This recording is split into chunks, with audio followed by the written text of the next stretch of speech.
From Montana's news leader, this is the MTN Noon News.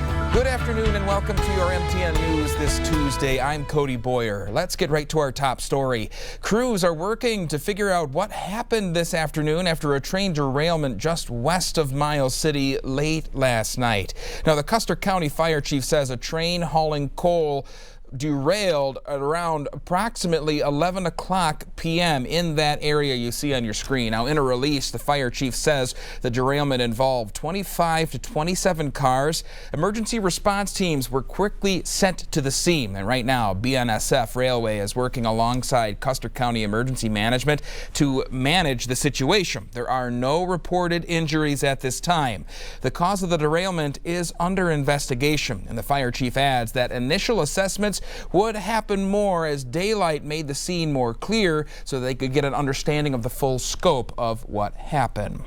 And in the meantime, Montana's rural fire departments see and experience a lot. Just last week in northwestern Montana, the Frenchtown Rural Fire District responded to a deadly crash on Interstate 90 where 2 men and a 5-year-old were killed. And that's just one example. In fact, a 2018 study by the Substance Abuse and Mental Health Services Administration reports 30% of emergency service members develop conditions like depression and PTSD. That's 10% higher than the general population. MTN's Emily Brown connected with Frenchtown Fire to see how the department prioritizes mental health in the face of tragedy. The Frenchtown Rural Fire District is putting mental health at the forefront of their services. They believe that talking through the traumatic things they experience while on the job will help them better serve their community in the long run. When you deal with these calls, it affects, your mental, emotional, and spiritual health. Frenchtown's first responders work in an area that sees many highway fatalities, and many of the same people have been on the recent rough calls. What we encourage people to do is to come back and take that breath as best you can. They cover 32 miles of Interstate 90 as well as part of Highway 93, including Evero Hill by the Y. A lot of winter calls, especially on that steep grade with the ice that goes on there, people taking the turns too fast. Along with being an EMT, Matthew Goodrich is Frenchtown Fire's chaplain. I'm here to be present with people as they deal with their own spiritual journey. Goodrich helps the rest of the crew work through tough calls. We can have that conversation, opens people up to being able to seek the help that they need or just realize it's like, okay, I am not alone. A key in Goodrich's approach is focusing on self-care. What have you guys been doing to care for yourselves? Maybe what are some ways that maybe you haven't done as good of caring for yourself that we can help you with to do better? And connecting people to the right resources. We also have an employee assistance program, which is something that is provided through the department in the state where people can connect with mental health professionals or other resources. That's because breaking down the stigma around mental health and fire service will make a better overall department. We review calls when it comes to all the stuff we do in terms of fire and EMS. It's like, why don't we talk about how we care about ourselves as well? Because we are one of the big important pieces of equipment that goes on these calls. And so we have to care for ourselves as well. In Frenchtown, Emily Brown, MTN News. Warmth and wind, 2 key words in the forecast over the next few days. Now, the spring-like temperatures may be welcomed, but the wind could continue to be a problem for travelers. That's especially true for Livingston, where the city saw its 3rd highest wind gust on record on Sunday at around 90 miles per hour. MTN's Charlie Kleps dives into what the constant uncertainty means for travelers and that community alike. Every time the interstate closes, hundreds upon hundreds of vehicles are diverted here through town and right outside these Livingston businesses.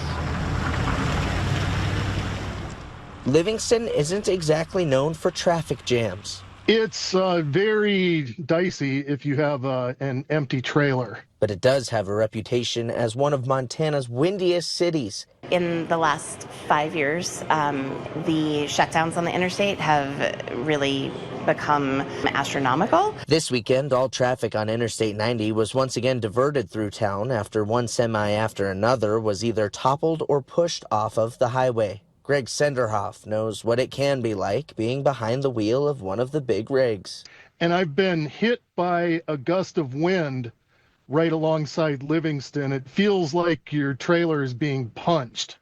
Those wind gusts can snarl traffic, forcing hundreds off the interstate and through Livingston's downtown. In town, Park Street gets really backed up. Neptune's Tap House and Eatery on Main Street is one of the many businesses that was certainly busy this weekend, though she says that's not always the case. I thought that that might be good for business, but it really isn't. People aren't getting off Park Street. They're mostly staying in their car hoping that they're going to get somewhere. Owner Lauren Solano says it would actually be more helpful for the road to stay open so that business can run as usual. I had a friend I was meeting for lunch the other day, and it took her like an hour and a half to get to lunch, and she lives like just outside of town. But one thing's certain, I-90 will likely close again before the winter is over, with drivers like Greg warning others to slow down. It's kind of like flying a kite. If you want a kite to take off, you run fast with it.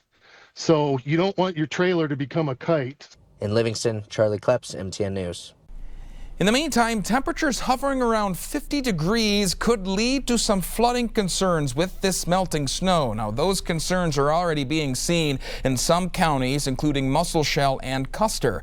This is the scene in Custer County where minor flooding has taken over the Kinsey Highway at mile marker 13. The Montana Department of Transportation has put out flagging in the area and is urging drivers to use caution. And the standing water also led to several road closures in Musselshell. And with more on what we can expect with these warm temperatures this week, he's meteorologist Jason Stiff.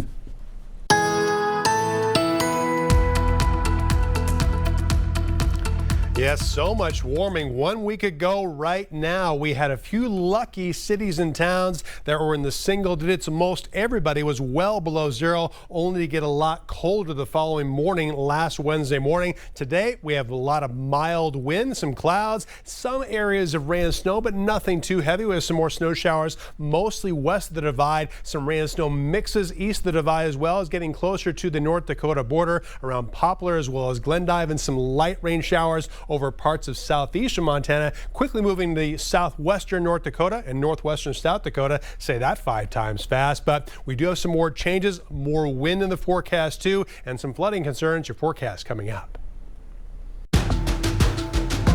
Taking a leading look at today's headlines, a 47-year-old man is dead and 3 others are injured after a 2-vehicle crash on Highway 87 North. That crash happened on Saturday evening around 6, where Crooked Creek Road intersects with the highway near Shepherd. According to Montana Highway Patrol, the 47-year-old, who is from Billings, was driving a Subaru Legacy on Crooked Creek Road when he failed to yield, hitting a northbound Chevy Silverado with 3 people inside. It is unknown how serious the 3's injuries are. Speed is a suspected factor in the crash. And in Missoula County, a woman is dead and a man injured in a crash involving 2 vehicles Monday morning near Potomac. A 20-year-old woman was driving east on Highway 200 just before 7 o'clock when she lost control of her car and went into the other lane. There, her car hit another sedan traveling west. The woman was not wearing a seatbelt and died. The 46-year-old man driving the second vehicle was taken to the hospital but did not have life-threatening injuries. The crash shut down Highway 200 that morning but reopened a few hours later. The names of those involved have not yet been released. And Bridger Bowl recently unveiled a master development plan aimed to enhance the ski area experience for all ability levels. Now, this expansion would include 4 new chairlifts, 1 beginner lift, 2 intermediate to expert lifts, and 1 patrol lift.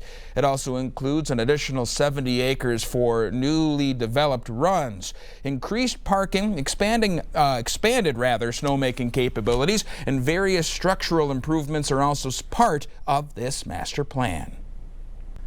Today, Pope Francis remains in critical condition, but officials say he is slowly improving after being in the hospital for the last several days. And back here in Montana, MTN's Edgar Cedillo met with faith leaders in Gallatin County as they navigate the Pope's uncertain health. Around the world, millions of Catholics have been watching Pope Francis's health pretty closely as he continues to receive treatment for other health-related issues. Here across southwest Montana, many faith leaders are still keeping a close eye.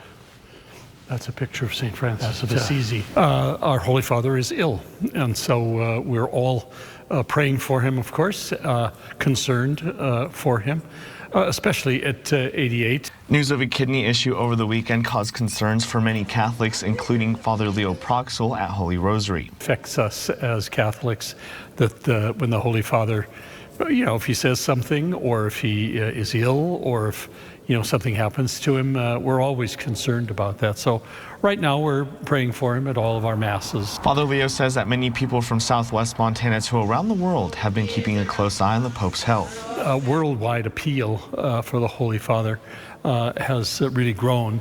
I think because people see always that the Pope is a man of peace. Father Leo says that last year he had the chance to be in Rome and listen to Pope Francis in person, snapping this picture himself. And he was so personable, and that so wonderfully impressed me.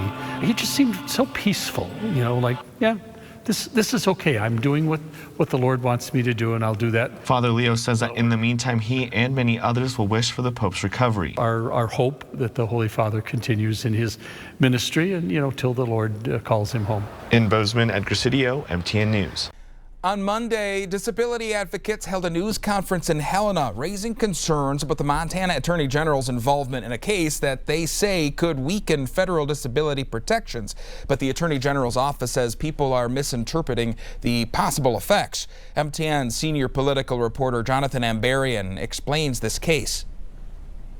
On Monday, advocates sought to deliver a message to Montana Attorney General Austin Knudsen, get out of a federal lawsuit that they said is threatening the foundations of protections for people with disabilities. It's that simple. Disability Rights Montana hosted a news conference where they and other advocacy organizations argued that the suit from 17 state attorney generals was a threat to Section 504 of the Federal Rehabilitation Act. It's best known for its role in students' education plans, but it goes much further. 504, really, when it comes down to it, is what allows me to live and be a person who can exist and be productive and contribute to society in a way that's meaningful.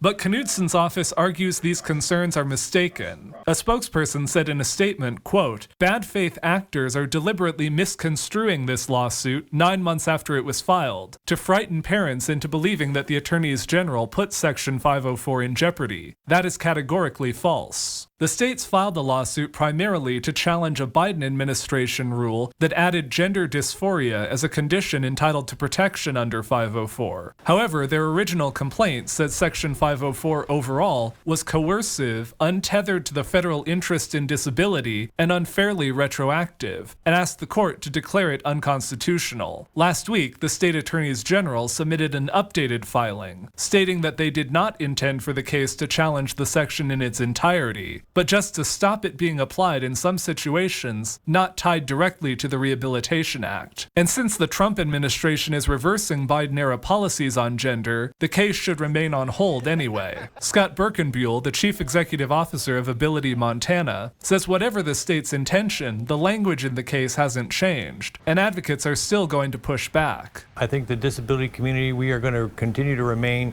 vigilant and focused so it doesn't get drowned out by all the other noise in the political arena right now. For now, this case is remaining on a stay until the spring. In Helena, Jonathan Ambarian, MTN News.